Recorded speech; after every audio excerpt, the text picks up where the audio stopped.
Hello?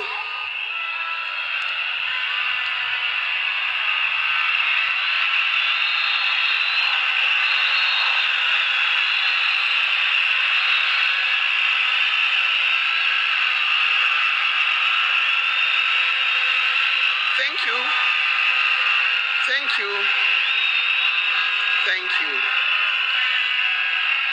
To His Excellency, the President of the Republic of Kenya, His Excellency William Samoei Ruto, and Her Excellency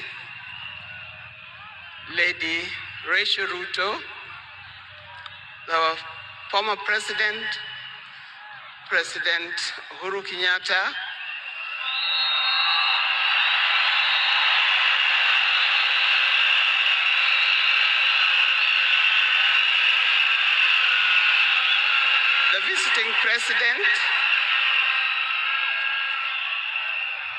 the visiting president past and present, the deputy presidents, all distinguished guests, ladies and gentlemen, and watu wetu wa Kenya kwa jumla, hamjambo.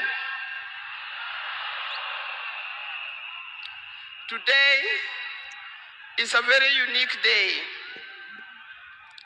It is not every day that I would be standing here to say something to the nation and to the world about my dear husband, Raila Amolo Odinga.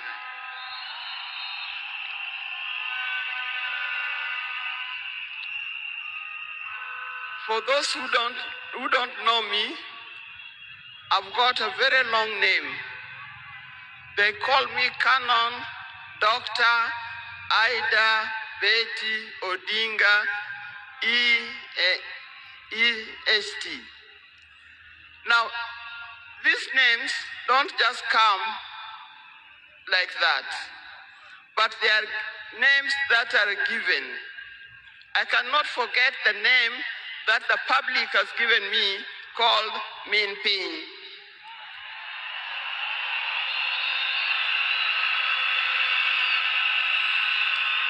That name is a very heavy name because it is a name that puts a lot of responsibility to the owner of that name. I'm also gotten the name of Peace Ambassador. And for that reason, even before I say something else, I'd like to say something about peace.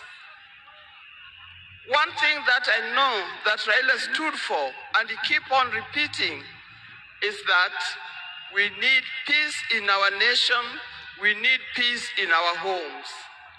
And peace will not survive in a situation, in a chaotic situation. For that reason, I appeal, today I appeal, let us mourn Raila in peace. I know you are all concerned, I know you are all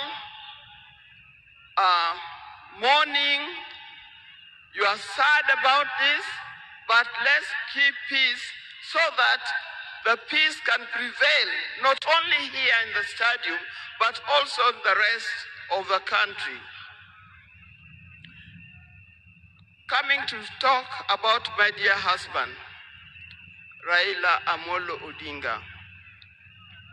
I first met Raila way back in the early 70s, and we got married in 1973.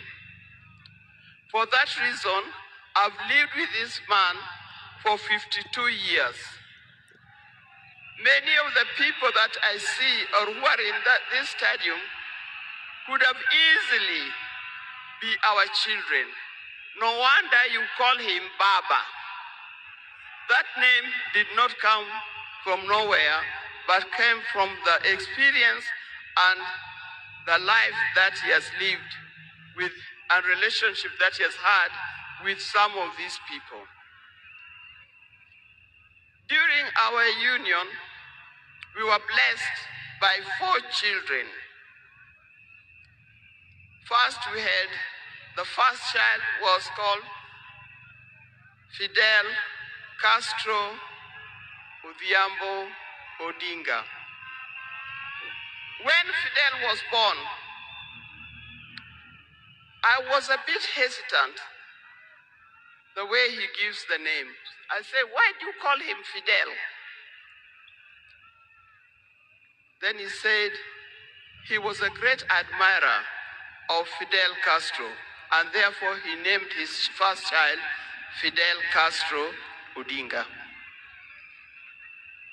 Later, we had the second child, Rosemary, and here again, Rose is the name of my mother, and Mary is the name of his mother.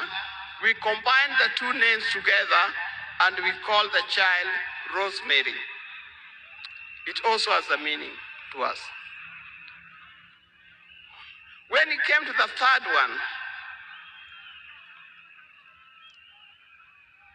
and he named after his best friend and his cousin called Raila, with whom they shared the name.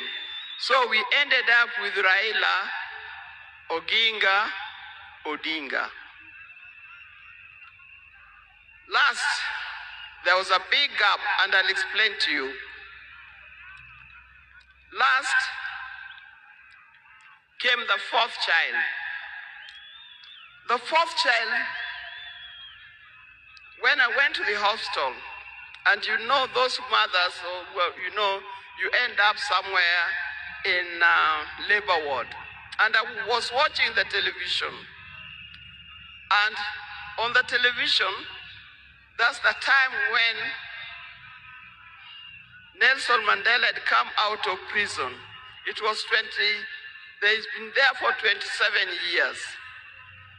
Raila also had been in prison, but that's not why we named her Winnie.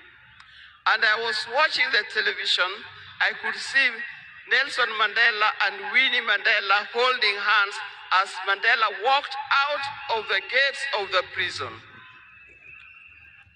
By then, I didn't know what kind of child I was going to get. But then I said, if it's a boy, we'll name him Wilson Mandela. But if it's a girl, will be Winnie Mandela. And therefore, Winnie Mandela arrived. And that's the 4th child. I see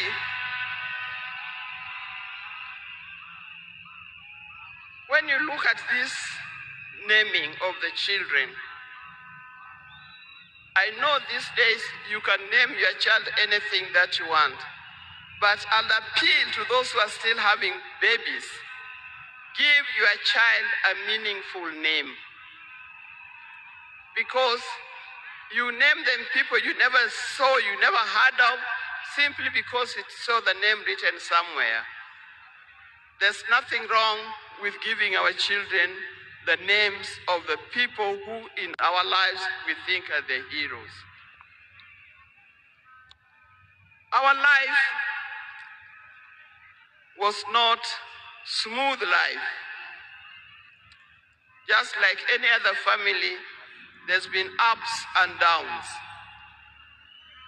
But as we continue living together, we've learned how to cope, because we all have weaknesses and strengths. We learned to talk straight to one another. We learned to speak the truth, and we learned to forgive and move on. Now that forgiving spirit was not only in the home, but is something that has spread to the Kenyan. You've seen how many times he has tried in the elections, but that forgiveness is a paramount. So please don't carry grudges from one generation to another and from one group to another. We are all Kenyans, We are all Kenyans. We are sisters and brothers. We must learn to forgive easily and build together Kenya.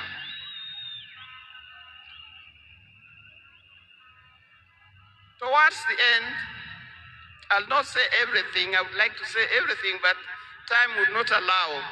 And a span of 52 years is not a short time. I hope that when I get another opportunity on Sunday, I'll be able to say more. But one thing that he kept on repeating to me is that we must urge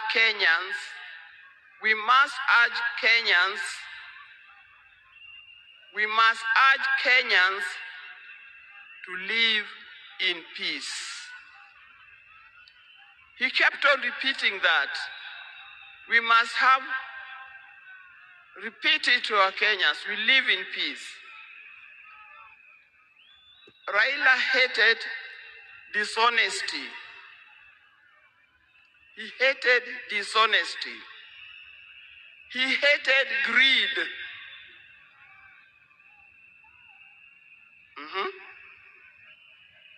The greed that have affected the main fabric of our society. The greed that leads to stealing from the public coffers. The greed that leads to corruptions. That's the kind of thing that Raila would not have liked to see. So, you people, you Kenyans, I'll tell you more. But I thank you, those who have come and those who are watching us from other places. I thank you for standing with this family. I thank you for being here for us. And I thank you for helping us to mourn Raila. May his soul lie in eternal peace. And for the people of Kenya, I wish you well. Thank you, and may God bless you. Thank you.